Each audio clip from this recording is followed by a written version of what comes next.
Deixa abaixo, deixa abaixo.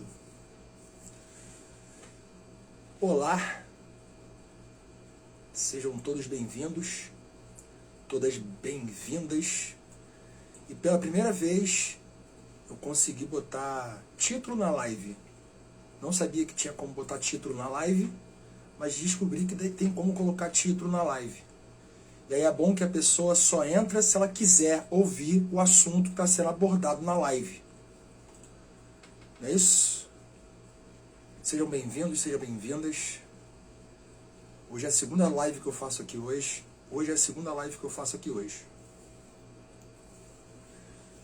E a ideia é trocar ideia com vocês sobre assuntos que eu falo no dia a dia, no meu trabalho, e que pouca gente tem acesso. Essa ideia surgiu conversando com uma amiga hoje. Hoje mais cedo eu fiz uma live aqui, conversando sobre as eleições e tudo mais. E uma amiga me mandou direct depois da live falando que não entende muito o que quer dizer capitalismo, o que é o capitalismo, por que tem gente que fala que a gente tem que sair do capitalismo. Não entende muito, então só teve contato com esse tipo de assunto na escola há muito tempo. E por eu falar disso na escola, eu sei que é uma abordagem extremamente superficial e faz a gente ficar sem saber mesmo. A gente está imerso no sistema, dentro dele, a gente vive e convive nele e não sabemos como funciona, não sabemos que existem forças externas que nos condicionam a tomar algumas decisões na nossa vida. E é importante a gente entender em que mundo a gente vive, o que tem peso, o que não tem peso. Sejam bem-vindos, sejam bem-vindas. É muito bom botar título na live, hein? Porque aí a galera só entra se quiser, né? Pessoal, é o seguinte, a ideia é fazer lives toda segunda e até o final das eleições, até o segundo turno, e aí a última segunda de live vai ser na segunda-feira pós segundo turno, pra gente comentar o resultado. Mas a ideia é, até lá, conversar com vocês sobre o que é o capitalismo, o que é o sistema capitalista, o que a gente fala, o que é quando a gente fala sobre o modelo de produção capitalista, o que é o capitalismo, né? As pessoas têm um conhecimento bem superficial sobre o modelo de produção capitalista. As pessoas tendem a achar duas coisas que são erradas. Eu falei isso com a minha amiga, que inclusive está aí, a Andréia. Beijo, Andréia. Ela que me deu forças para fazer essa live aqui, para falar sobre esse assunto. E aí eu falei para ela que as pessoas já de primeira cometem dois erros crassos, que são achar que o capitalismo existe desde sempre e achar que o capitalismo não apresenta, o mundo não tem outra alternativa a não ser o capitalismo. E eu tô aqui para dizer para vocês que quem acha isso está errado. Os dois, tá? O capitalismo tem um momento em que ele começa e o capitalismo, ele é urgente, ele tem que ser superado. Ele precisa ser superado. A gente precisa transcender esse modo que a gente está organizando a nossa vida, né? A nossa convivência. Então, eu tô aqui para desmistificar algumas coisas. Vou fazer uma ordem cronológica aqui. Não sou historiador, vou me apegar a alguns fatos históricos. Sou geógrafo, então eu tenho uma visão diferente do historiador sobre os acontecimentos, mas vamos tentar construir aqui toda segunda. São 7:50.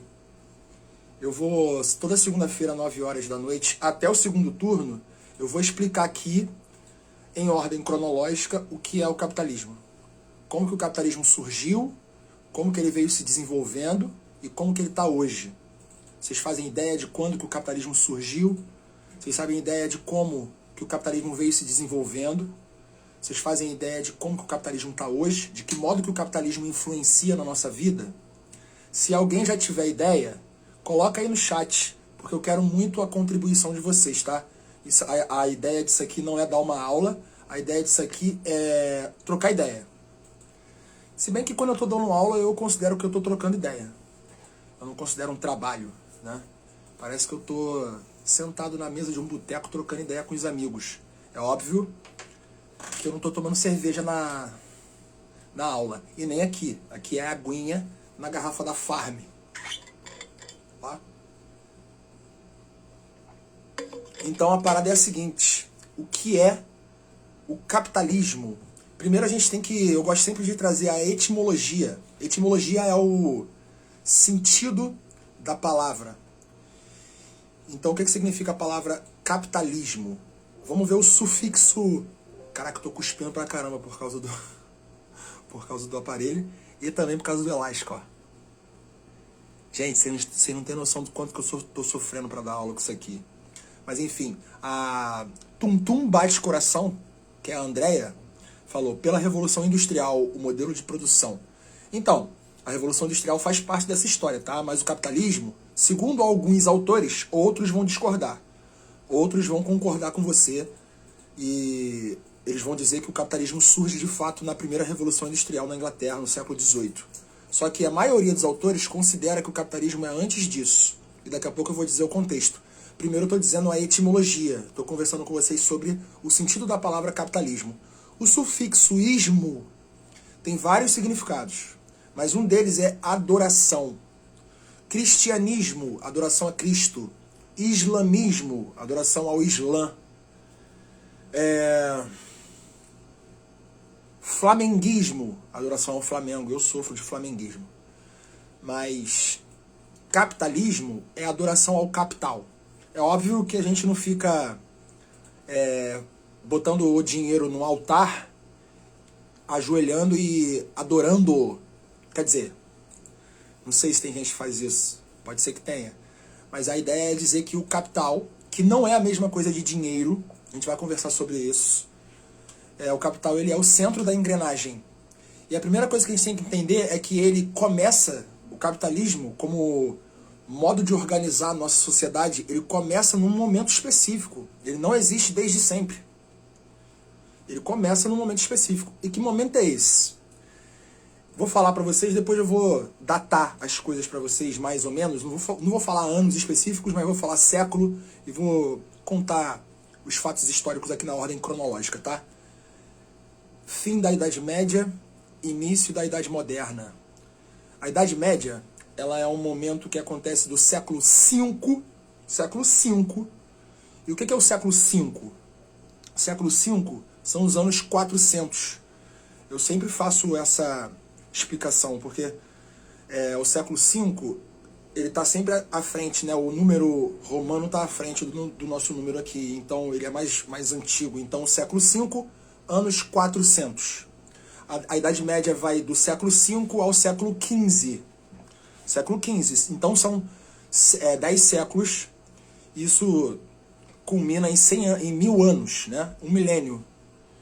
Então, do século V ao século XV, a gente vive a Idade Média. E aí ela é dividida em Baixa Idade Média e Alta Idade Média. E aí tem diversas... É muito diferente a Idade Média dentro da Idade Média. Inclusive, se tiver algum historiador aí, se tiver alguém que entende de Idade Média e quiser contribuir no chat, tá bom? É importante. Na Idade Média, como que as pessoas se relacionavam? Era através do modelo feudal, o famoso feudalismo. Os países como nós conhecemos hoje, nós chamamos de países, que são os estados-nações, aquele estado que a gente lê com o E maiúsculo, né? Estado, que significa país. Os países não existiam. Eram feudos. O poder era totalmente descentralizado. Existia o senhor feudal de cada feudo. Até existia o rei de todo o reino, né? O reino franco, com vários feudos, várias comunidades diferentes entre si. E quando a gente sai da Idade Média, a Idade Média acaba ali no final do século XV. No século XV são os anos 1400. Ali a gente tem a transição para a Idade Moderna. E aí na Idade Moderna tem o surgimento dos estados-nações, que são os países. Por isso que a gente chama de estados modernos, os estados absolutistas. E aí tem a centralização do poder na mão do monarca.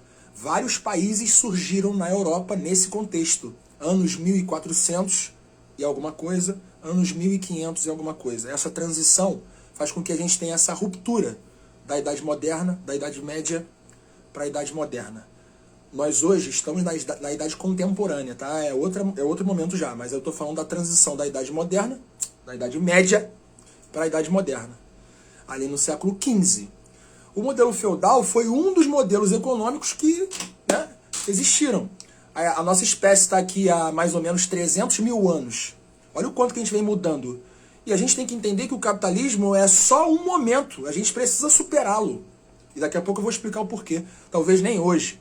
Galera que está entrando agora, toda segunda-feira vai ter live sobre o que é o capitalismo. Vou falar das fases do capitalismo, estou começando no início. O capitalismo ele vai começar nesse momento, nessa transição entre a Idade Média e a Idade Moderna. Por quê? Na Idade Média, as pessoas, principalmente, na verdade, os cristãos, durante a Idade Média, teve um momento que os cristãos eles foram praticamente proibidos de enriquecer, de acumular bens. As pessoas não tinham mobilidade social. Se você nascesse nobre, você era nobre. Se você nascesse camponês, né, da plebe, você era da plebe, você era pobre. Não existia como o cara ascender socialmente através do trabalho. Não existia essa mobilidade social. A sociedade era dividida de outra forma, em estamentos. Não era dividida em classes como nós estamos divididos agora. Quem vai dividir a sociedade em classes sociais é o modelo de produção capitalista, tá? A gente vai falar disso depois também. Porque a gente sempre fala de consciência de classe. Tem a ver com isso. Tem a ver com isso. Galera, inclusive tô até rouco. Cara, quero pedir desculpa pra vocês, estou bem rouco. Esse final de semana eu cantei bastante. Não foi isso? Cantei bastante. E hoje eu também falei bastante em aula. Então tô até rouco.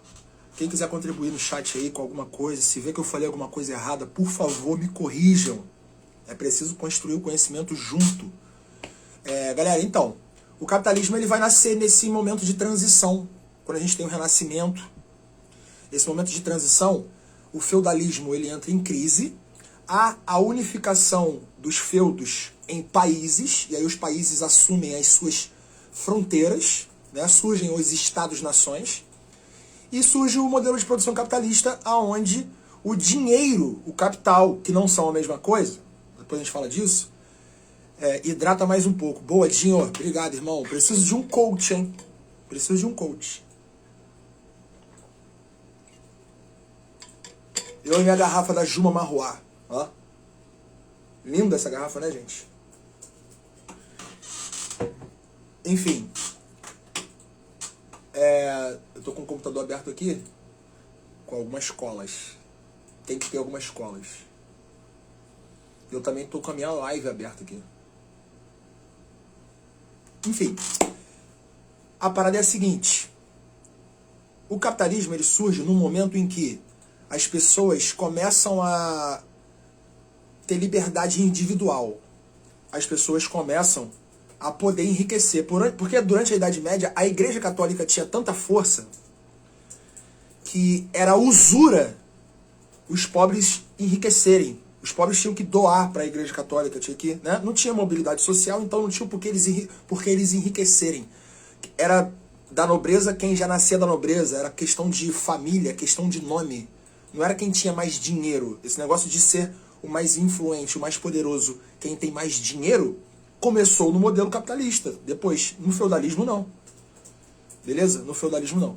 No feudalismo era outro momento. Para vocês verem como é que a gente pode ir para outro momento. E é urgente, tá? Urgente. Então, nesse momento de transição ali do século XV para o século XVI, anos 1400 e anos 1500, a gente tem o início do capitalismo e vai surgir um novo modelo que a gente chama de mercantilismo. Por isso que a gente chama a primeira fase de capitalismo como capitalismo mercantil ou capitalismo comercial. Por quê?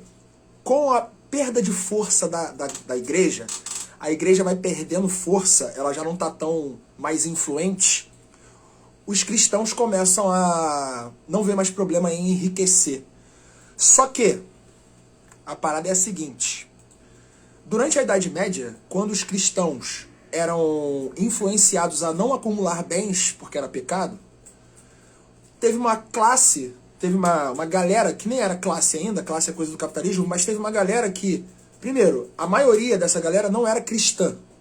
E aí eles não seguiam a Bíblia, então para eles podiam enriquecer sim. E eles surgiram perto dos burgos. Burgos eram cidades. Se não foi isso, alguém me corrige, por favor. Burgos eram cidades. E aí surge lá primeiro na Inglaterra, mas vai eclodindo burgos, vão eclodindo burgos na Europa como um todo, né? Eu tô falando do contexto europeu daquele momento ali. Porque a Europa era o centro do mundo naquele momento ali, né? A gente não tem muita história documentada dos outros lugares do mundo, principalmente aqui das Américas, não tem quase nada, muito por conta da destruição dos europeus dessa história documentada aqui das Américas. E aí a gente tem que aprender aqui na escola, aqui na América, a história europeia. Mas beleza, vamos falar pelo viés europeu. Quando o capitalismo ele surge porque o comércio mundial, comércio de especiarias, né? Aquele comércio de trocas com as Índias, com o Oriente, ele começou a ficar muito efervescente. Porque as técnicas de navegação começaram a ficar muito, muito desenvolvidas. E aí a galera começou a ir para o Oriente, para o Extremo Oriente, para trocar. Os europeus começaram a trocar muito com os orientais. Esse fluxo começou a aumentar, e aí o comércio mundial vai ficar muito efervescente. Vai ter muita gente fazendo negócio com relação a isso. No feudalismo, na Idade Média, era escambo. E aí começa uma nova forma de relação comercial no capitalismo, no início do capitalismo, que é trocar metais preciosos por algum bem, por alguma coisa, por alguma comida, que seja. E aí o que são os metais preciosos? O ouro, a prata, o cobre, o diamante, a esmeralda, todas essas pedras ou metais preciosos que nós sabemos que naquela época era o grande desejo das pessoas, né? As expansões marítimas era também para conseguir chegar em local que tem ouro, mineração, conseguir ouro. Vocês já viram em filme isso, já viram em série isso, já viram que o ouro era muito desejado naquela época. E o ouro era moeda de troca. E assim tem a origem do dinheiro, inclusive. Então estou seguindo bem o raciocínio, porque eu estava aqui pensando justamente isso, do escambo e a ligação da Europa com a Índia. Exatamente, Andréia, exatamente, é nesse momento. Só que no capitalismo muda um pouco as coisas, o ouro começa a ser moeda de troca. O cara pega uma pepita de ouro, vai lá e troca por um pão. Vocês concordam comigo que isso é o início do dinheiro? E aí os caras começam a fazer moeda de ouro, e aí surge a moeda. Né? Vocês já viram isso em séries ou filmes, o cara trocando saquinho de moeda por alguma coisa? Então, ali começa o metalismo. O metalismo é uma característica do mercantilismo, que alguns autores, algumas bibliografias, colocam sim como a primeira fase do capitalismo. É uma fase muito diferente das próximas que virão, e a segunda fase a gente só vai falar na segunda-feira que vem. Então, encontro marcado aqui, segunda-feira, 9 horas, para falar da segunda fase. Na segunda fase vai mudar muito, e aí vai ficar com uma cara mais parecida com o capitalismo atual, que é quando chega a primeira revolução industrial na Inglaterra, mas aí só século XVIII. Estou falando do século XVI, anos 1500, século XV, anos 1400. Início do mercantilismo. O mercantilismo, eu botei algumas colas aqui para mim. Deixa eu ver aqui. Mercantilismo. Assim, no mercantilismo tem a ascensão da classe burguesa. Eu estava falando isso, né? Escambo, troca de mercadoria ou serviço sem uso de moedas. É basicamente isso. Você procurou isso num dicionário, se foi isso, é isso, né? Mas o escambo é a troca. O cara plantava batata, o outro plantava chuchu, e eles trocavam. Não tinha ninguém levando benefício ali. Mas aí começa, né, tentar levar benefício. Só que no modelo capitalista, começa a ser trocado moedas de metais preciosos, que eram achados na natureza, por bens. E aí começa o dinheiro, o início, o embrião do dinheiro. O embrião do dinheiro. Então, no capitalismo a gente tem o mercantilismo, e nesses burgos surge uma nova galera que nós chamamos de burguesia. Por isso o nome burguesia. Quem que foi essa galera? Por que essa galera chega e ascende nesse momento de transição entre a Idade Média e a Idade Moderna? Porque durante a Idade Média, a maioria dos cristãos não enriqueceram. E aí quando a igreja perde força, a maioria dos cristãos está pobre. Só que tem uma outra galera que não é cristã, e vou te falar que tem muito judeu, outra religião, que não segue a Bíblia. Então para eles não interessava se era pecado enriquecer durante a Idade Média. Eles passaram a Idade Média enriquecendo, acumulando bens, acumulando metais preciosos. E aí quando tem essa abertura para a Idade Moderna, eles surgem como uma classe muito, muito importante, porque a classe mais importante, o estamento mais importante lá do feudalismo era a nobreza e o clero. Não existia burguesia. A burguesia veio comendo por fora, e aí quando tem um momento de comércio efervescente, agora sim pode comercializar, aí a burguesia chega e bota as cartas na mesa. Ó, estamos com dinheiro, queremos ganhar mais dinheiro, vamos fazer negócios. E aí começa esse comércio efervescente entre a Europa e as Índias, né? O Extremo Oriente, com a China, a galera do Japão, a galera do Extremo Oriente, da Índia, né? Especificamente, do Oriente Médio. Só que aí tem o caso da queda de Constantinopla. Constantinopla, que hoje é Istambul, na Turquia. Se eu estiver falando alguma merda, me corrijam, por favor. Se alguém puder me ajudar aí pesquisando as coisas. É muita informação aqui. E houve a queda ali pelos muçulmanos. Os muçulmanos tomaram Constantinopla. Constantinopla, Turquia. Acho que é Turquia, não é, André? Vê aí pra mim. E aí, Constantinopla vai deixar de ser um caminho para as Índias. E eles têm que procurar outro caminho. E aí que eles começam a se lançar aos mares. Portugal e Espanha eram potências nessa época. E eles tiveram o pioneirismo. Eles foram os primeiros a se lançarem aos mares. Justamente por conta desse investimento em tecnologia náutica, tecnologia marinha. E também pela posição geográfica deles. Olha minha garganta. Olha isso que eu estou falando para vocês. A posição geográfica de Portugal e da Espanha, a Península Ibérica, quando tem uma protuberância de continente para fora do continente maior. É uma península, é como se fosse um apêndice.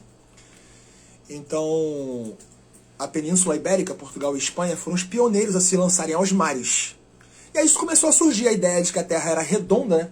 E a Terra é redonda, eu vou provar para vocês. Vou pegar um instrumento de trabalho aqui, que vive na minha mochila. Inclusive, vou mostrar eu tirando da mochila.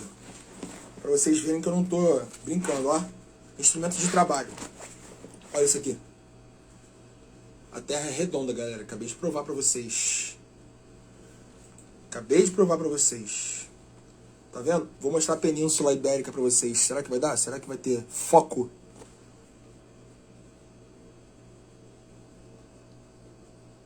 Ah, não vai dar não. Enfim. Depois eu faço uma live com mapa. Então, hoje é Istambul, né? A Península Ibérica se lançou aos mares, começaram a surgir a ideia de que a Terra é redonda. E aí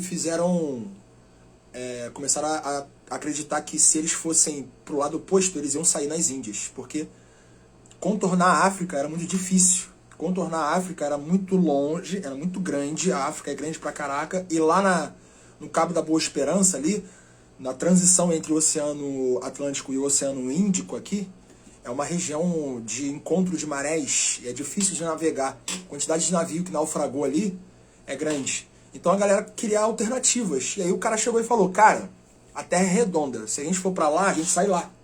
Entendeu? Gênio é quem percebe o óbvio. E sabe como é que ele percebeu isso?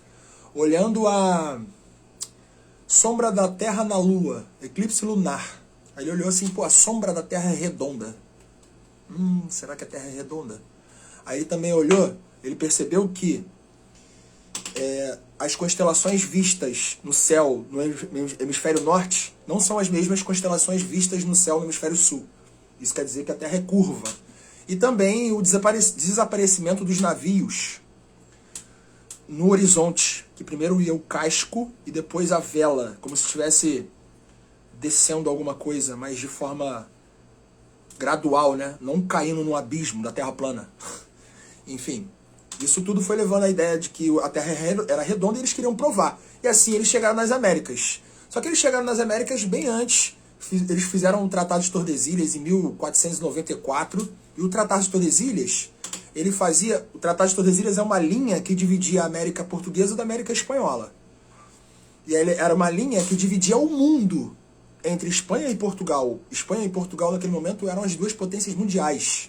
Estou falando do final do século XIV, século XV, século XVI. 14 não, século XV, século XVI. Anos 1400, anos 1500. Foi quando o Brasil foi invadido, porque não foi descobrimento, né? Foi invasão. Tinham 6 milhões de indígenas aqui, nativos. 6 milhões de indígenas, que inclusive eram muito diferentes entre si. Diversas etnias diferentes. Por exemplo, tinha tribo indígena que já tinha desenvolvido a agricultura, já tinha passado pela sua revolução agrícola. E tinha tribo indígena que não tinha saído da Idade das Pedras ainda, da Idade da Pedra. Ainda era caçador e coletor. Ainda não tinha desenvolvido a agricultura. Tinham tribos indígenas bem diferentes aqui. Quando Portugal chega aqui no Nordeste, em 22 de abril de 1500, essa data é famosa, né? Quando Portugal chega no Nordeste, é interessante analisar isso, porque eles dão de cara com uma paisagem que eles nunca tinham visto. Eles dão de cara com a Mata Atlântica, lá no litoral do Nordeste. Eles nunca tinham visto uma floresta tropical. Lá na Europa não tem floresta tropical. Só tem floresta temperada, que eu costumo dizer que é a floresta da Disney, né? As árvores mais esparsas, onde o cara consegue entrar com um cavalo para procurar a princesa perdida. Aqui é totalmente diferente, floresta tropical, mais densa, não tem como o cara entrar com um cavalo. E aí os portugueses entraram aqui, chegaram aqui e falaram, agora a terra é nossa. E vocês que moram aqui há tanto tempo, dane-se, a terra é nossa, inclusive vocês vão trabalhar pra gente. E aí começa a história do Brasil. Então, vou sempre fazer um paralelo da história do capitalismo como um todo, como um sistema, porque ele nasce na Europa. A Europa é o grande centro das atenções nesse momento. E vou fazer um paralelo com a história do Brasil. E a história do Brasil nasce nesse momento. Nasce como resultado das grandes expedições marítimas europeias, que estavam sendo financiadas por quem? Quem era que bancava as viagens que duravam anos? Quem era que bancava? Duas galeras. O Estado, que era comandado pelo rei, né? O Estado, quando eu digo, é aquele Estado que se unificou. A galera que está aí desde o início entendeu. Antes, no feudalismo, não tinha Estado. Eram feudos soltos. E aí, com a transição da Idade Média para a Idade Moderna, vão se criando os Estados-nações, os países como nós conhecemos hoje. Isso é muito novo, inclusive. As fronteiras vão se unificando. Inclusive, vários feudos por aí foram inclusos dentro das fronteiras de países, só que sem a vontade deles. Como, por exemplo, Catalunha, na Espanha. Eles brigam pela sua emancipação até hoje, o movimento separatista da Catalunha. Catalunha tem seu próprio hino, sua própria bandeira, seu próprio idioma. Para a Espanha não é interessante perder a Catalunha como território, porque na Catalunha tem Barcelona. Catalunha é uma área com PIB alto. Só que a Catalunha, os catalãos, eles não se enxergam espanhóis. Só que na formação do Estado espanhol, ela foi agregada dentro das fronteiras e virou parte do território espanhol. Aqui no Brasil a gente teve o movimento Farroupilha, o movimento separatista lá do Rio Grande do Sul, né? Tem alguém do Rio Grande do Sul aí? Se tiver, dá um aceno. E aí a gente tem o Estado investindo nessas expedições marítimas, mas principalmente a classe burguesa, que é uma classe que vai ascender nessa transição entre a Idade Média e a Idade Moderna. Nessa transição, nesse momento, essa classe vai surgir como uma classe que tem dinheiro, né, que tem bens, que é rica, que pode investir, e aí vai investir nas grandes expedições marítimas europeias. Então vocês concordam comigo que quando a Europa começa a colonizar a América como um todo, tanto a América anglo-saxônica, que é Estados Unidos e Canadá, a América anglo-saxônica porque foi colonizada pelos povos saxões, os ingleses, essa galera. Aqui é a América Latina, do México para baixo.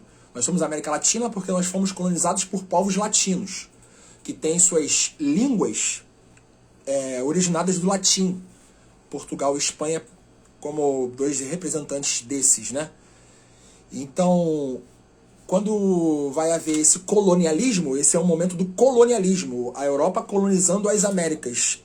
O único país que vai surgir ali, a única colônia de Portugal, vai ser o que a gente conhece como Brasil. Não sei se vocês conhecem. Vai ser o que a gente conhece como Brasil.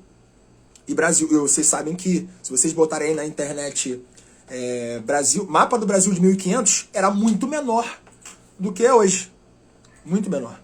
porque era a linha do Tratado de Tordesilhas que dividia o mundo entre a parte de Portugal e a parte da Espanha, dividia o Brasil ali, deixava só um pedacinho para Portugal. O Brasil vai construindo as suas fronteiras depois, com o passar da história, mas isso aí é outro assunto. Então, o Brasil surge como colônia de Portugal, inclusive nem era Brasil, né? O nome Brasil vem depois. Terra de Vera Cruz, se eu não me engano é Terra de Vera Cruz o primeiro nome. Se alguém puder me corrigir aí. Então a gente tem o surgimento do Brasil no início do capitalismo. Concluíram isso, né? No início do capitalismo a gente tem o surgimento das colônias que começaram a ser exploradas de forma predatória. E quem é que lucrava com isso? O Estado-nação europeu, que era a metrópole, mas principalmente o cara que botou mais dinheiro nessa parada. Que quem era? A burguesia europeia. Burguesia portuguesa, burguesia espanhola, burguesia francesa, burguesia inglesa, burguesia alemã. Essa galera, a burguesia, a galera que surgiu como classe, que conseguiu acumular bens durante a Idade Média, tanto coisa que o povão não fez, essa galera investiu nessa nova empreitada, que era colônia. E aí, como assim fazer dinheiro com a colônia? Poxa, primeira coisa que Portugal fez aqui, extrativismo de pau-brasil. Portugal vai chegar aqui, vai fazer com que o índio, o indígena, né, brasileiro, ele saia da idade da pedra e entre na idade do ferro de uma hora para outra. Imagina você chegar para um indígena, imagina você chegar para um indígena e dar um machado na mão dele, uma coisa cortante, coisa que ele não tinha. Ele não tinha desenvolvido ainda, ele estava cortando as coisas com rocha. Machado de rocha, né? Que não é pedra, é rocha. E aí tu dá um machado na mão dele e ele fala, pô, maravilhoso, isso aqui corta muito melhor, muito mais fácil. E aí ele fala assim, tá, eu vou te dar esse machado. Mas tá vendo aquela árvore ali? Aquela árvore que solta uma tinta vermelha? Começa a cortar ela pra mim e botar lá no meu navio que eu vou levar lá pra Europa. E aí começa o extrativismo do pau-brasil. Pau-brasil que gerava uma tinta vermelha, né? E desde o início, a metrópole portuguesa e a metrópole espanhola, na América Espanhola, nos outros lugares, né? Na América, aqui na Andina, que a gente chama, no sul, na América do Sul, na América Central, até o México, a gente tem a Espanha fazendo a mesma coisa que Portugal fazia aqui. Qual era a ideia? Achar ouro no território, porque o ouro era o grande lance lá na Europa para fazer comércio. Quem tinha ouro tinha tudo. Assistam Pocahontas. Pocahontas é um desenho muito didático para entender como é que era a relação da metrópole com a colônia. Tirando a parte romântica do filme, que uma indígena norte-americana, estadunidense, não sei se eu posso chamar ela de estadunidense, uma indígena de origem norte-americana, da América do Norte, ela se apaixona por um inglês, né? Pocahontas. Mas, vocês viram, quem assistiu, vocês viram a ganância da galera por ouro, né? Vão minerar, e para minerar tem que desmatar, galera. O que é minerar? O que é extrair o ouro, o cobre, a prata, o bronze, que seja, a esmeralda, o diamante, que seja. O que é extrair isso da natureza? Isso não está na parte de cima da natureza, na parte de cima do solo. Vou pegar aqui um ouro. Não existe isso. Isso está lá na rocha, lá embaixo. Tem que tirar a cobertura vegetal do solo, tem que tirar o solo, e aí você chega na rocha. Por isso que se você colocar aí na internet mineração de ferro no Brasil, você vai ver aqueles buracos gigantes, o caminhãozinho pequenininho lá embaixo. Tem que chegar na rocha mãe, na rocha matriz lá, para pegar os minerais. E aí tu imagina o estrago que Portugal e Espanha começaram a fazer aqui nos biomas latino-americanos. O primeiro bioma a começar a ser desmatado por Portugal o bioma Mata Atlântica, que é uma floresta tropical que se desenvolveu no litoral brasileiro. Aqui onde eu moro, eu sou do Rio de Janeiro, para quem não sabe, se tiver gente aí de outros lugares do país, manda mensagem aí, cara. Interage aí comigo no chat. Tô falando pra caramba, tô até com fome por isso. O bioma Mata Atlântica, ele é o bioma que vai começar a ser degradado na chegada dos portugueses aqui. Por quê? Primeiro, o extrativismo do pau-brasil.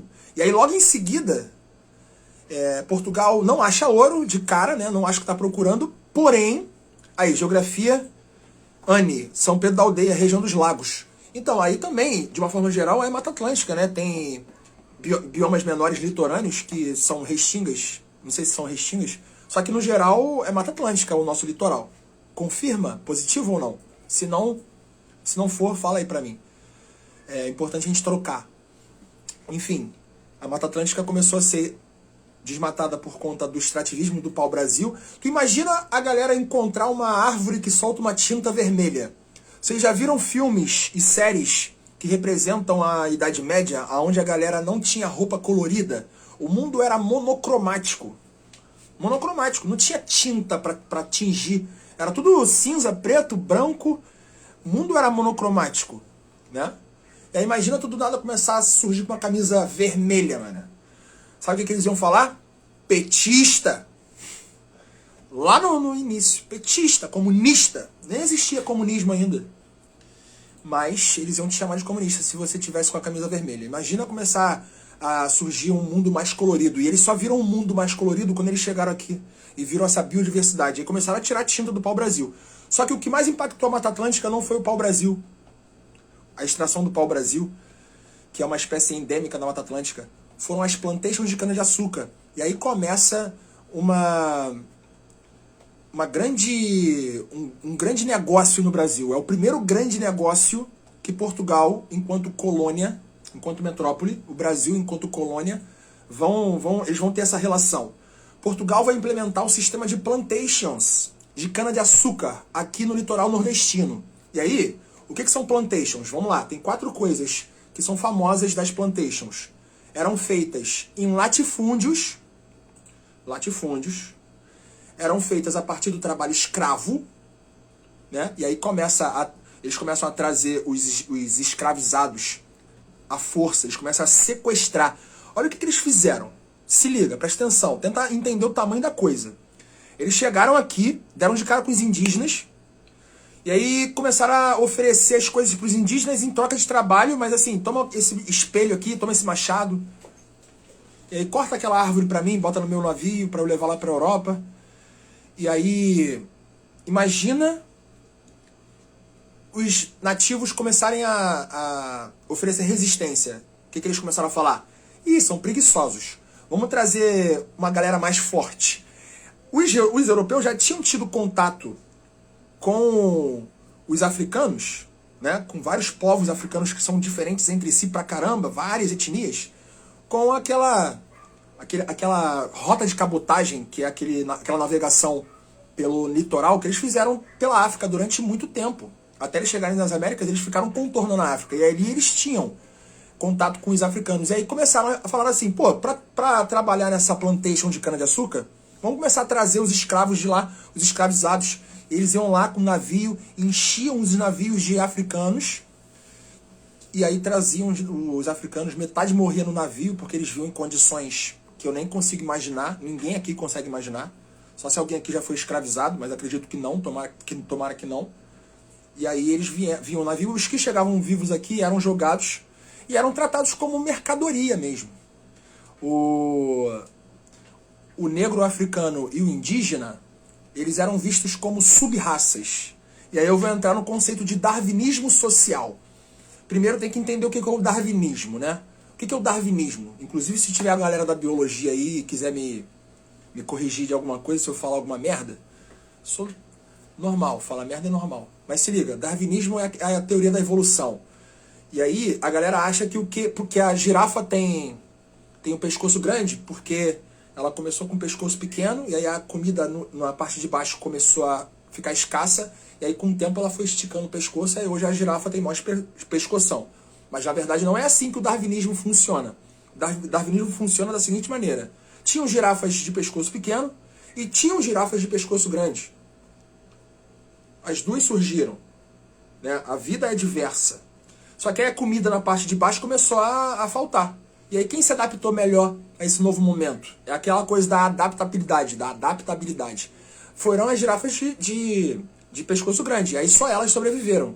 E aí a gente fala da seleção natural, né? Foi selecionado naturalmente só a girafa de pescoço grande. E aí quando a gente traz para a raça humana, que a gente é todo mundo da mesma raça, o que nos difere é a etnia. Mas quando a gente traz para a raça humana, a gente tem o darwinismo social. Os europeus, eles se colocavam como uma raça superior. Eles fizeram isso, eles começaram a fazer isso nesse momento. Uma raça superior aos outros, às outras etnias, ao indígena brasileiro e ao negro africano, as diversas etnias que tinham dentro desses grupos, eles eram vistos como sub-raças. E o que isso legitimava? Legitimava a escravidão. A escravidão era em nome de Deus. Tá? A única forma do cara ser colocado no mesmo patamar de um europeu, de um cristão, era se batizando. Ou seja, perdendo a identidade dele. E aí tinham as missões jesuíticas que forçavam os índios a deixarem de ser chamados Raoni e passarem a ser chamados de João, né? De Tiago, de Pedro. Nomes bíblicos, né? Nada contra esses nomes, desculpa. Inclusive tem o João Vitor aí, que acabou de entrar. Mas é um nome, né, dessa galera. Enfim, o Brasil surge nesse momento. Eu vou sempre fazer o paralelo do capitalismo com o Brasil. A gente está falando, para quem está entrando avulso aí, para quem está avulso, a ideia é fazer lives toda segunda-feira, às 9 horas da noite, para falar das fases do capitalismo na ordem cronológica, até chegar no momento de hoje, para vocês entenderem como que o capitalismo ele foi se tornando um sistema extremamente complexo. Deixou de ser só um modo de organizar a economia e virou um modo de vida, um estilo de vida, que é o que a gente vai construir ao longo dessas segunda-feiras. Galera, a burguesia europeia, como um todo, enriqueceu mais ainda com a exploração das colônias. Imagina, anos 1400, aí, anos 1500 começou, de fato. Anos 1500, anos 1600, e aí chega no terceiro século aqui, ó, 3 séculos de tortura, escravidão, exploração, desmatamento e relação extremamente defasada com os povos originários, inclusive o genocídio dos povos originários que os europeus causaram é considerado um dos maiores genocídios da história da humanidade. Os europeus, tanto os espanhóis quanto os portugueses, os dois principalmente, não só, mas os dois principalmente, eles trouxeram algumas coisas que não tinham aqui. Por exemplo, a gripe. A gripe não tinha aqui, pô. Gripe é doença viral de país frio. E aí quando eles chegaram aqui gripados, os índios não tinham anticorpos. E aí morreu-se aos montes. Morria por conta da escravidão, mas por conta dessas doenças novas que os índios não tinham anticorpos. Então, houve esse genocídio, houve a tentativa, e há até hoje, né, a tentativa de apagar a história do indígena, porque o indígena ele é visto como arcaico, como retrógrado. O homem branco, ele coloca o indígena como sub-raça e o escravizado, o negro escravizado como sub-raça, porque ele consegue escravizar sem estar escravizando um irmão que está no mesmo nível que ele, porque escravizar um irmão seria pecado. Mas eu estou escravizando alguém que nem ser humano é, que nem alma tem, só se batizar. Se batizar, possa ter alma. Olha como é que a história do nosso país começa. Culminou em ontem. Tinha como dar certo? Resumi a história para vocês, galera. Obrigado, tchau, tchau. Tô brincando. Deixa eu molhar minha palavra aqui. Deixa eu ver se eu tenho mais alguma coisa para falar do capitalismo mercantil, pra gente caminhar pro final. A ascensão da burguesia. Ah tá, tenho para falar da balança comercial, né? O que é uma balança comercial? Balança comercial de um país é analisar o quanto que ele exporta, quanto que ele vende e o quanto que ele importa, o quanto que ele compra. Para você ter uma balança comercial favorável para você, você tem que vender mais do que comprar. Né? Geralmente é assim. E aí como que as colônias e as metrópoles se relacionavam nesse momento que eu estou falando? Como que o Brasil se relacionava com Portugal? Portugal fez um pacto colonial com o Brasil. Alguém sabe como é que funcionava o pacto colonial de Brasil e Portugal? Funcionava da seguinte forma. O Brasil, como colônia de Portugal, só podia vender e comprar de Portugal. Não podia se relacionar de forma comercial com nenhuma outra região do mundo, os estados, os países que estavam nascendo ali, a sua gênese ali, não podia se relacionar com outra galera. Tinha que se relacionar só com a metrópole. E aí Portugal fazia o quê? Comprava matéria-prima do Brasil, como por exemplo o algodão, que foi um grande uma grande cultura que teve aqui ao longo do Brasil colônia, né? Uma grande cultura que rolou aí nos territórios brasileiros, o algodão, e o Portugal comprava o algodão bem baratinho, manufaturava esse algodão, transformava esse algodão em vestuário, né? Ainda não tínhamos fábricas, a gente ainda não chegou na Revolução Industrial, tínhamos teares mecânicos, bem rudimentares, era bem diferente das fábricas, que a gente ainda vai chegar, eram produtos manufaturados, transformados com as mãos. Ainda não tinha a produção em massa da fábrica, que a gente vai chegar na segunda-feira que vem, que é a segunda fase do capitalismo. Como o capitalismo ele dá um salto e vira uma coisa muito maior. Isso no século XVIII. A gente está falando entre século XV e século XVIII. O momento da Idade Moderna. Tá? E aí a gente tem a balança comercial favorável sempre a Portugal. Óbvio. Portugal comprava baratinho a matéria-prima do Brasil, manufaturava, transformava em algum bem e vendia esses bens para o Brasil. Por exemplo, o Brasil ele não tinha forma nenhuma de produzir a vestimenta, roupa para as pessoas, não tinha. E aí tinha que vender o algodão para Portugal, enquanto colônia só podia vender para Portugal por conta do pacto colonial. E aí Portugal revendia para o Brasil os tecidos já prontos para serem feitas as roupas, e aí muito mais caro. E assim, a burguesia portuguesa, a burguesia inglesa, a burguesia francesa, a burguesia belga, a burguesia espanhola, as burguesias que tinham colônias, elas foram enriquecendo mais ainda. Galera, 3 séculos de enriquecimento da classe burguesa. Uma classe que vai ascender no início desse processo todo e vai passar esse processo enriquecendo muito, acumulando muito bem. Acumulando muito bem, muito ouro, muito dinheiro, muito status. E aí a classe burguesa vai começando a poder investir no desenvolvimento de máquinas. E quando a gente chega no século XVIII, a Inglaterra é o primeiro país, através da sua classe burguesa, que é nada da população, né? Mas através da sua classe burguesa, a Inglaterra começa a desenvolver um modo de vida baseado na indústria. E aí eu vou explicar para vocês o que é indústria. Não vou entrar agora, porque já estou ficando sem voz, amanhã de manhã tem que dar aula. A segunda fase do capitalismo. Não vou entrar na segunda fase. Vai ser semana que vem. Inclusive, encontro marcado na semana que vem, aqui no meu Instagram, às 9 horas da noite, para a segunda fase do capitalismo. Essa live aqui vai ficar salva.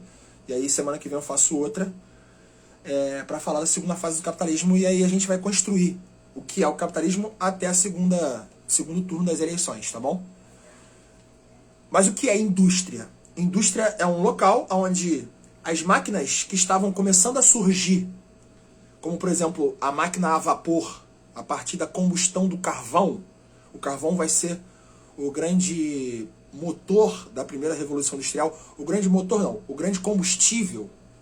O carvão, que é uma rocha que foi formada a partir do soterramento de grandes florestas lá na era paleozoica, há milhões de anos atrás, na era paleozoica, no período carbonífero. Aí a gente já está entrando em geologia, né? Aí já ficou salgado para vocês, né?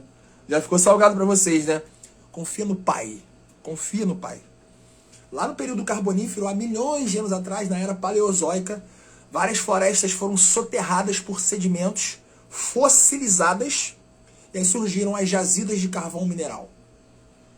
E aí o carvão mineral não é o carvão vegetal que vocês fazem churrasco em casa, não, tá? O carvão vegetal é lenha. Lenha desidratada. É madeira, é vegetal. O carvão mineral, ele é a fossilização de vida. É animal fossilizado, animal e vegetal. Na verdade, a flora e a fauna de florestas inteiras formaram as jazidas de carvão mineral lá no subsolo. E aí os mineiros têm que descer lá na mina para tirar carvão mineral. O carvão mineral foi o primeiro combustível das máquinas que começaram a surgir ali entre o século XVII e principalmente o século XVIII. Ali nos anos 1700. 1700 alguma coisa, século XVIII, a Inglaterra começa a oferecer vários galpões com várias máquinas dessa para produção em massa. O que é indústria? É um local onde você pega uma quantidade razoável de matéria-prima, Por exemplo, vamos dar exemplo da indústria têxtil. Pega uma quantidade razoável, considerável de algodão e transforma essa quantidade razoável de algodão em tecido. Só que o que a indústria ela difere do trabalho artesanal que era feito antes? É que a indústria consegue produzir muito mais tecido num curto espaço de tempo. Porque antes o alfaiate, o camponês, ele ia lá, plantava o algodão, esperava o algodão florescer e levava para o seu tear mecânico, que ele tinha que ficar fazendo força com o pé para fazer o tecido. Aí fazia um tecido num dia. O que são os teares a vapor que começam a surgir? E aí várias pessoas fazendo vários tecidos, começa a produção em massa. Vários tecidos, 1000 tecidos por dia. No lugar de um, agora a gente consegue produzir 1000 tecidos por dia. E aí, galera, é um momento muito, mas muito importante para a gente entender o mundo de hoje. Vocês não têm noção da importância desse momento para a gente entender o mundo de hoje. Por quê? É nesse momento que começam as relações trabalhistas entre o dono da fábrica e o operário da fábrica. As relações trabalhistas urbanas. É nesse momento que a gente vai começar a ter o crescimento dos urbes, das cidades. E o estilo de vida urbano vai começar a surgir. Sabe, esse estilo de vida urbano? Qual é a chance de você que está me assistindo aqui? Tem 11 pessoas aqui. Tá bombando. Tá bombando. 11 milhões de pessoas, como meu amigo Diogo Defante fala. Você provavelmente fala comigo de um centro urbano. Alguém aqui está numa área rural? 93% da população brasileira mora em áreas urbanas. O Brasil passou por um processo de urbanização absurdo. Hoje nós somos um país plenamente urbanizado. Quase não tem ninguém morando no espaço rural. E aí depois eu faço outra live falando sobre o que difere espaço rural de espaço urbano. É outro assunto. Tem muito assunto, cara. Tem muito assunto. É nesse momento que os urbes começam a receber as pessoas para trabalhar nas fábricas que começam a surgir no espaço urbano. Vocês têm que entender que o espaço urbano, cidades, áreas com muita aglomeração de pessoas, né, com redes mais bem estruturadas, isso é muito antigo. Alexandria, lá no Egito, várias cidades antigas. Só que sempre foram coadjuvantes. As pessoas sempre moraram em zonas rurais. As pessoas eram camponesas. O ser humano desenvolveu a agricultura e a pecuária há 12 mil anos. E desde então começou a se fixar no espaço, né? Deixou de ser nômade e começou a virar sedentário, se sedentarizou. Coisas que provavelmente todos vocês são sedentários, seus sedentários.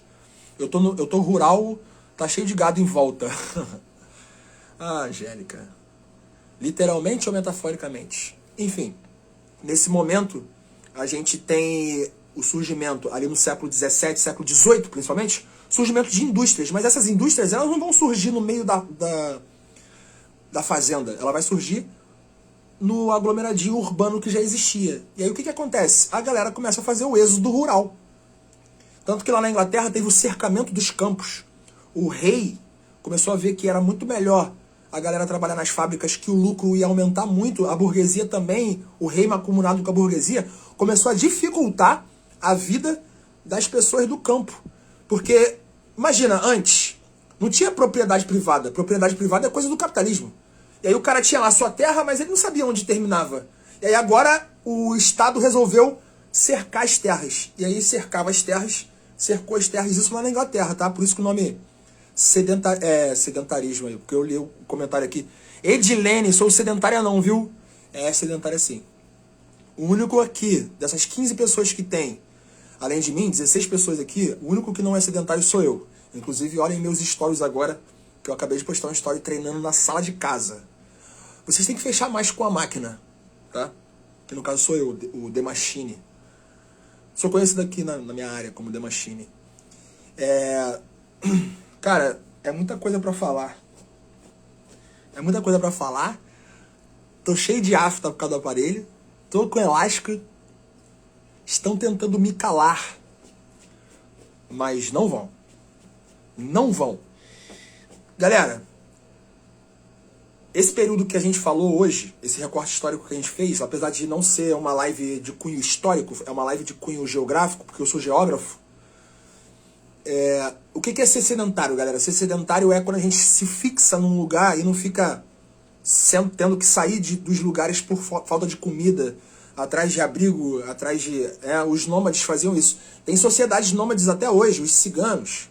Sociedades nômades lá no meio da Mongólia, onde a galera vai morando cada semana num lugar, né? Isso é ser sedentário.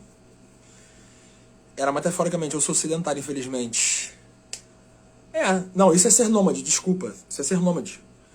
Ser sedentário é quando o ser humano desenvolveu a agricultura e a pecuária, domesticou os vegetais e os animais. E aí não precisa mais ficar andando atrás de alimento, porque começou a produzir o seu próprio alimento. É aí que a gente sai do período paleolítico para o período neolítico, nessa revolução agrícola. E aí a gente começa a se fixar em locais, que geralmente são locais perto de grandes rios, por conta da agricultura que precisa da irrigação. E aí a gente tem grandes rios na China, que são berços de civilização, dessa civilização mais moderna, grandes rios no Egito, na antiga Mesopotâmia, que é o Iraque hoje em dia, na Índia, vários berços de civilizações antigaças que se fixaram ali por conta de serem margens de grandes rios, né? Rio Nilo, o rio Tigre e o rio Eufrates na Mesopotâmia, o rio Nilo no Egito, o rio Yangtze e o rio Huanghe, que é o rio amarelo, e o rio azul na China, o rio Brahmaputra e o rio Indo, o rio Indo, o rio Brahmaputra na Índia também, rio Indo, o rio Indo e o rio sei lá, brother. Sei lá, brother. Pô, rio pra caraca também, fala sério. Aqui no Brasil tem o rio Amazonas, mas aí é outra história. Semana que vem a gente vai falar sobre a segunda fase do capitalismo, que é quando surge a indústria. A indústria é o local de transformação da matéria-prima num bem de consumo. E aí quando a primeira revolução industrial ela começa na Inglaterra e depois vai se alastrando pelo espaço europeu, surgem outras relações, surgem novas relações de trabalho que vão dar espaço para, por exemplo, o surgimento do liberalismo econômico, proposto por um cara chamado Adam Smith, num livro chamado A Riqueza das Nações, que é um livro grossão. Eu vou tentar resumir para vocês segunda-feira que vem. Tá bom? Deixa eu ver que horas são. Caraca, tô fazendo live há mó tempão, talvez é 1 hora. Vai ficar gravado aqui, quem quiser assistir desde o início, fica à vontade. Semana que vem, 9 horas, aqui para falar da segunda fase do capitalismo, que é o capitalismo industrial. E aí vai surgir o capital industrial, e aí que o mundo vai começar a caminhar para o que a gente tem hoje. Tá? O modo de produção, a gente vai falar de modo de produção fordista, modo de produção taylorista, vamos falar sobre o liberalismo econômico, como que eram as relações, né, do dono da fábrica, que é o burguês, o capitalista, o dono dos meios de produção. Como assim o dono dos meios de produção? Quem era dono da máquina? Era o burguês, porque ele teve dinheiro para investir no desenvolvimento da máquina. Né? Ele ficou 3 séculos acumulando dinheiro às custas da exploração das colônias. Mas eles mereceram. Meritocracia. Meritocracia. Enfim. Caraca, irmão, eu fico meio puto. Galera, 21 horas. Semana que vem, 21 horas, Angélica. Vou parar de falar porque eu tenho que dar aula amanhã. Não é sobre isso não, mas é parecido. A minha vida, cara, por que eu escolhi fazer essa porra, mano? Por que eu escolhi fazer isso, cara? Poderia estar alienado hoje. Ia ser menos sofrimento, irmão. Alguém comunga dessa ansiedade? Alguém comunga? Porque às vezes dá vontade de abrir a cabeça das pessoas e falar assim, ó. Caralho. Presta atenção, porra. Porque tinha que ser eu. Pô, logo eu? Tinha que ser você, né? Pra mim. Eles merecem, vamos dormir com essa. Cara, o resultado das eleições ontem me deixaram muito assustados. Eu sou sempre muito pessimista com relação ao Brasil, porque eu fiz 8 anos de graduação e eu entendi como é que o Brasil veio se organizando enquanto sociedade. E aí eu já esperava alguma coisa complicada, mas o que veio ontem de parlamento, né, Congresso Nacional, Senado e Câmara dos Deputados, e os governos estaduais por aí. Irmão, que trabalho bem feito do capitalismo ao ponto de fazer a galera só olhar pro próprio umbigo. Não, a gente precisa de pessoas como você. Cara, eu preciso de pessoas como você. Eu preciso que você, como vocês, né? Como você, Angélica, como você, Dinho, e todo mundo que tá me ouvindo, preciso de vocês semana que vem aqui comigo pra dar quórum. Quando dá quórum eu fico mais empolgado, fico mais tesão de falar. Dinho falou Karl Marx. Então, Karl Marx é um cara muito criticado, né? Por uma galera, muito criticado. A galera tem horror a Karl Marx. Eu posso dar um panorama superficial, porque eu não sou especialista em Karl Marx. Os historiadores têm muito mais know-how para falar do que eu. Só que eu tenho um mínimo conhecimento do que Karl Marx propôs. Né? Ele vai surgir ali no início do capitalismo, ele vai surgir no século XIX. Ele vai surgir no início do capitalismo para começar é o primeiro cara que começa a contestar essas relações trabalhistas novas que estão surgindo. Por quê? Porque as relações trabalhistas, o dono da fábrica, que é o dono da máquina, e o camponês que veio para virar operário, que não tem nada para oferecer, somente o seu braço, o que a gente chama de força de trabalho, eles são diferentes.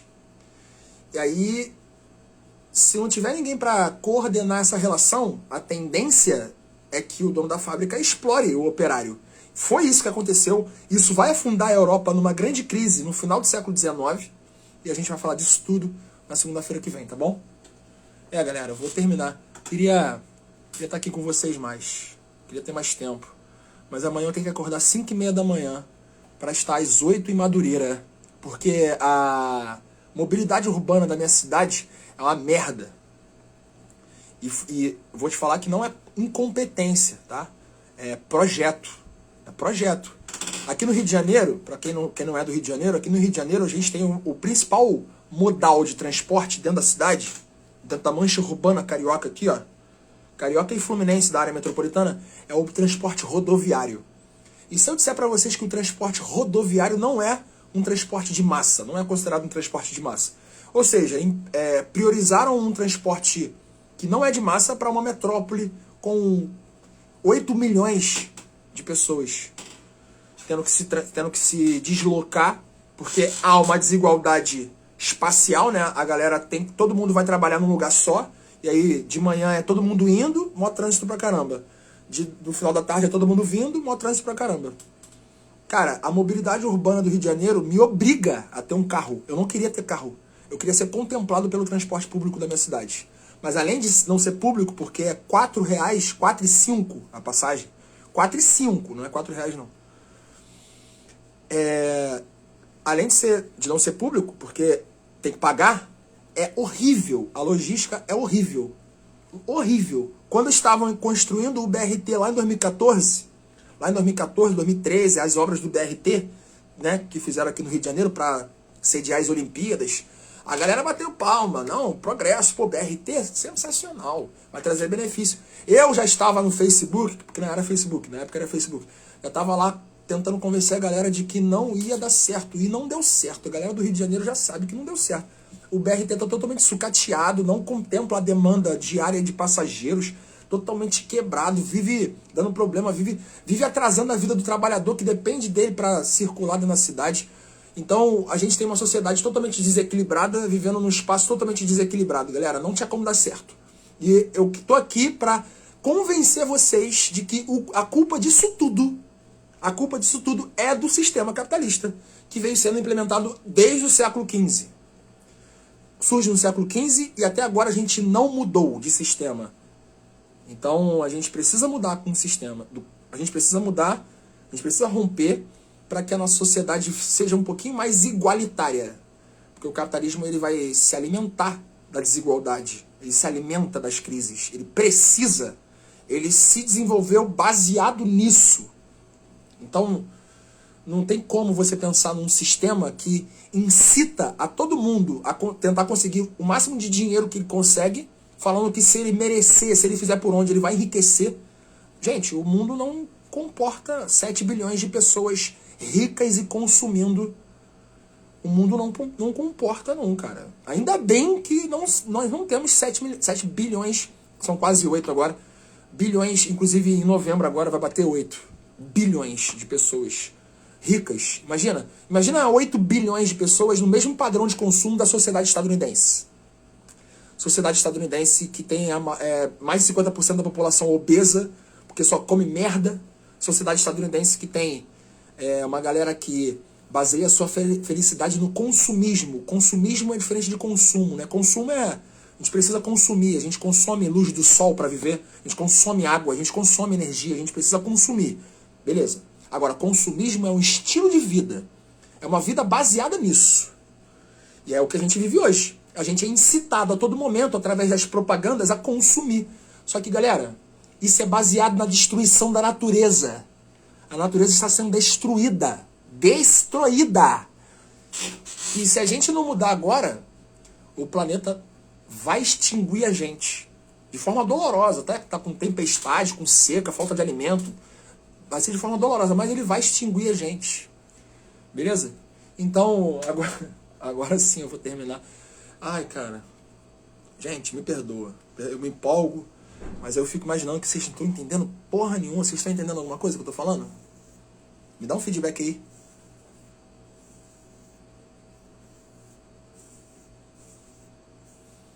Falar aqui pra mim, eu tô falando pra mim mesmo, né? Eu tô falando pra mim mesmo. Aí às vezes eu tenho nervoso de ficar me olhando aqui, falando essas coisas. Não sei se vocês estão de saco cheio. Mas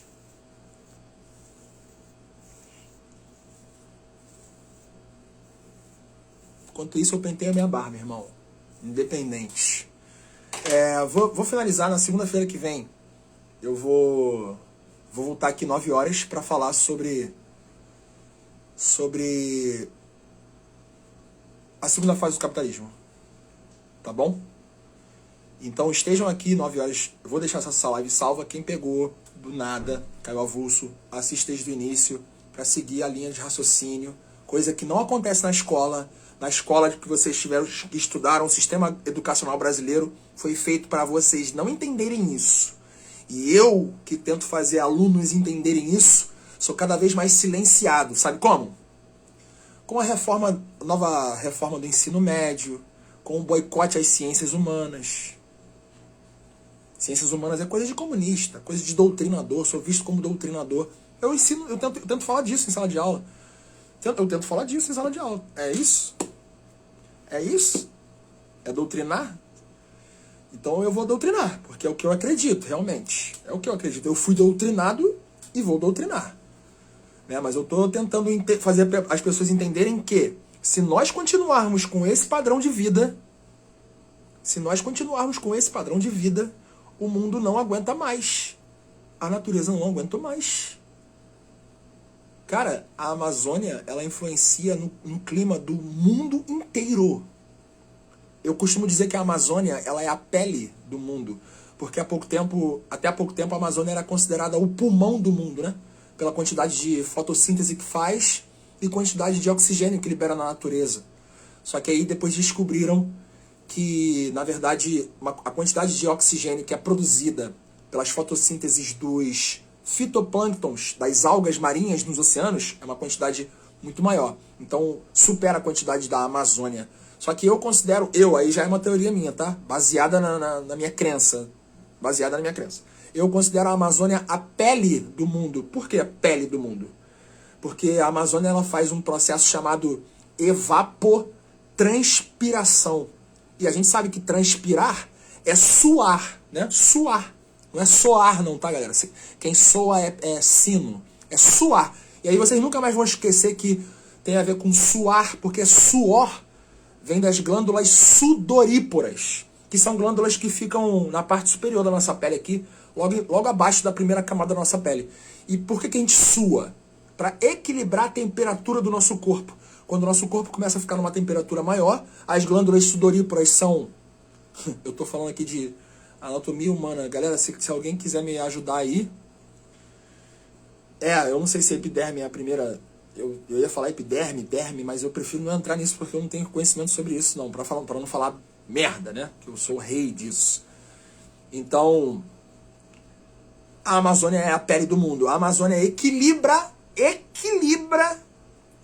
a temperatura do mundo, tá? Ela influencia nisso. Ela joga uma quantidade de água para cima como se ela estivesse suando. A Amazônia faz uma revolução ali em cima da Amazônia e isso tudo reverbera no mundo inteiro, porque a gente vive num geossistema.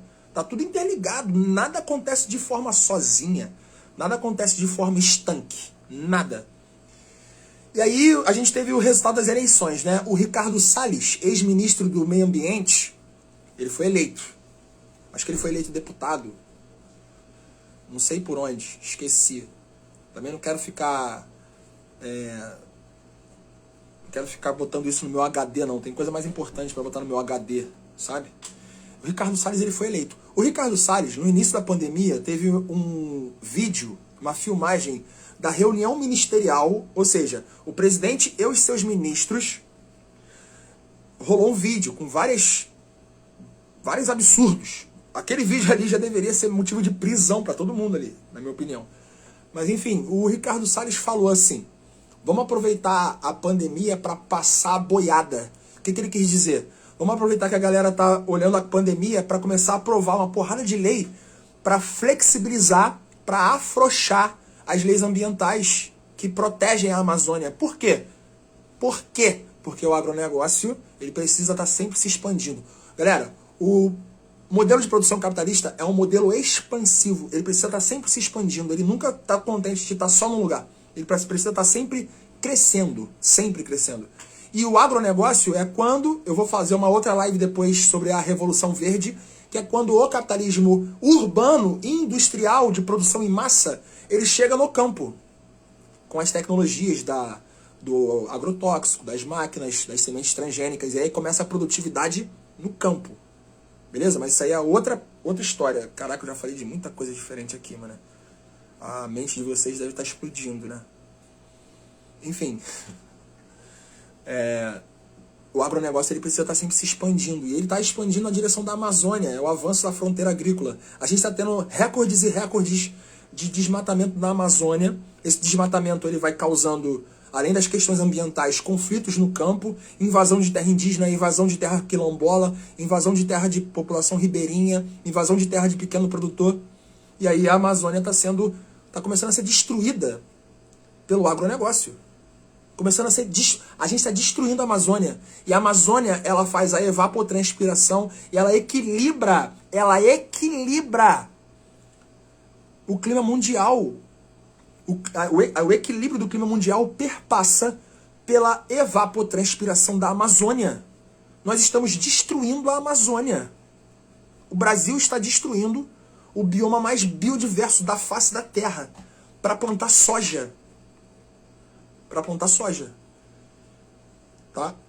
Metade da soja que a gente planta é para virar ração pro nosso gado. E aí, falando de gado de novo, ô Angélica, aqui no Brasil a gente tem mais gado do que gente. Tô falando literalmente. Por quê? Porque o Brasil tem uma pecuária gigantesca, o Brasil tem uma produção de... A carne bovina brasileira é famosíssima. E o Brasil tem espaço para isso. Então o Brasil tem muita cabeça de gado. Muita. Isso gera diversos impactos. O peido do gado e o arroto do gado geram metano.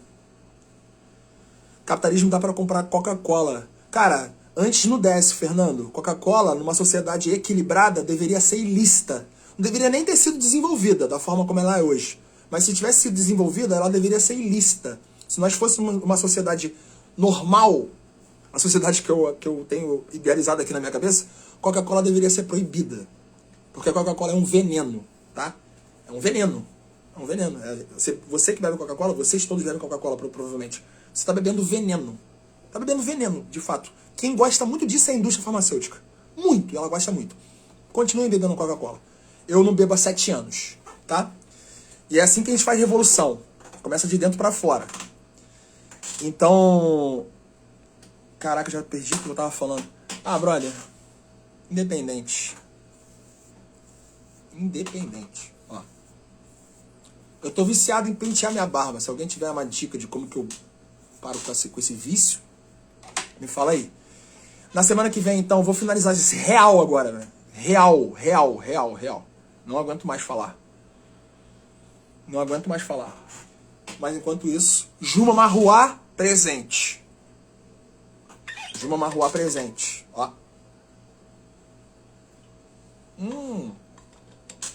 Aguinha com gosto de água. Melhor líquido que tem. As pessoas não tomam água, né? Parou no metano. Boa, primo. Valeu, Luiz, meu primo. O gado que a gente tem aqui no Brasil, ele causa um impacto ambiental absurdo. E a gente tem que desmatar para produzir ração para alimentar ele. Para quê? Para você sentar na churrascaria final de semana e encher o bucho de carne e falar assim, eu sou foda, eu como carne mesmo. Eu como carne mesmo. Vegano. Galera, olha só, eu como carne, tá? Eu sou um hipócrita. Eu como carne com culpado. Por quê? Duas coisas. Primeiro, a carne faz mal pro nosso fisiológico. Ela tem vários benefícios, mas tem muitos malefícios também. Tá? Primeiro que a nossa arcada dentária nem é mais uma arcada dentária de um animal carnívoro. O nosso sistema digestivo não é mais sistema digestivo de animal carnívoro. A carne vermelha, por exemplo, ela apodrece dentro da gente. Ela inflama a gente pra caralho. Enfim. Mas a questão ambiental, já que você acha que não causa nada a você, pensa na questão ambiental. A gente está destruindo a natureza pra gente continuar comendo churrasco. Eu me amarro no churrasco. Me amarro. Tá? Sou apaixonado. Meu pai faz um churrasco, então, inclusive, quem já comeu churrasco do meu pai, coloca aí no chat. Mas a gente está destruindo a natureza para bancar esse estilo de vida. Olha o que a gente está fazendo. Por que a gente caminhou para esse caminho, nessa direção? Por quê? Por que é preciso isso? Né? Enfim, a gente está desmatando a Amazônia, a gente está acabando com a Amazônia. Tem a extração de madeira ilegal, a extração de espécies, tanto de fauna quanto de flora, ilegal, que a gente chama de biopirataria. Garimpo, né? Ilegal. Há pouco tempo a gente viu o que aconteceu com os Yanomamis, os garimpeiros ilegais lá no meio da Amazônia, entraram na terra dos Yanomamis, povos indígenas, que não servem para nada, né? Segundo uma parcela da população brasileira, e foram lá e estupraram, né, meninas indígenas e tudo mais, sumiram com pessoas. Eu sou vegetariano faz 3 anos, mas eu amava carne, não faz sentido. O churrasco dele é brabo mesmo, é tudo por conta do dinheiro. É tudo por conta do dinheiro, Verônica, porque a gente vive no capitalismo. E o capital, que não é a mesma coisa que dinheiro, mas vamos fingir que é, ele é o centro da engrenagem. Tudo em função de dinheiro. A gente nasce e desde pequenininho é aguçado a pensar em ganhar dinheiro. A gente é aguçado pela escola em pensar em ganhar dinheiro, tem que ser empreendedor, né? Tem que pensar em ganhar dinheiro. Galera, fato é, nós desenvolvemos um sistema que é insustentável. E o mundo como um sistema, né, onde tudo está interligado, ele não aguenta mais. Isso é comprovado cientificamente. A gente tem data limite, que é o ano de 2025. Se a gente não reduzir a emissão de gases do efeito estufa até 2025, as catástrofes climáticas que vão acontecer nas próximas décadas vão ficar irreversíveis. E vocês acham que a gente vai diminuir a queima de combustíveis fósseis, que é o carvão mineral, o petróleo, o gás natural? Vocês acham que a gente vai diminuir? Até hoje são as 3 principais fontes de energia do mundo. A gente já deveria ter mudado isso há muito tempo. A gente já desenvolveu a energia eólica, a gente já desenvolveu a energia solar, a biomassa, que é menos impactante, mas impacta mais ou menos impactante, a energia geotérmica, a energia maremotriz, várias fontes de energia limpa que não adicionam carbono na atmosfera. Caraca, eu tô perdendo a linha, eu não vou terminar nunca de falar isso, galera. Depois eu vou fazer segunda-feira que vem aqui pra gente terminar, pra gente continuar a história do capitalismo, tá bom? 21 horas. Quem quiser trocar mais ideias sobre qualquer assunto, teve dúvidas sobre o que eu falei aqui, em mais de 1 hora de live, me manda mensagem no direct, não deixe de me mandar mensagem. Eu não sou o dono da verdade, eu estou estudando também sobre essas coisas, mas é porque eu gosto. Só pra finalizar, agora é sério, só pra finalizar. Sabe por que a gente ainda não deixou de usar o petróleo? Sabe por que o petróleo ainda é a principal fonte de energia?